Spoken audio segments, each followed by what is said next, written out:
Dadi cobane Allah, bilaine Allah niku ditibakne sing paling abot dhewe dateng nabi.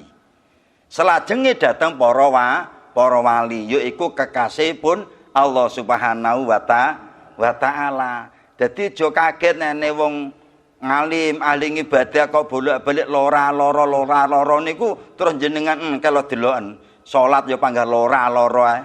Ngaji ya panggah lara ae. Lho niku lho nek awake dhewe ndelok gawe nafsu akhire larane wong niku dadi kaya-kaya dadi karmane. Tapi mboten larane wong alim niku cobane Allah kangge ningkatne derajate ngoten lho.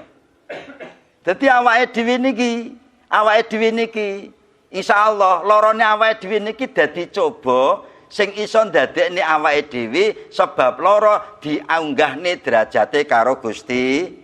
Ngono lho Pak, kudu yakin. Dadi aja sampe awake dhewe bareng rodok watuk titik sakjane dosaku apa to ki? Kok watuk ora mari. Sakjane dosaku apa to ki? Ambekan kok gak iso plong. Sakjane dosaku apa to ki? Kok aku sampai diparingi lara mah. Lho ngoten niku mboten samikir.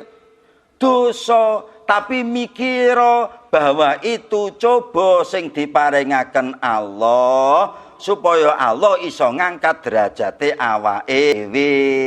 Ngoten nggih.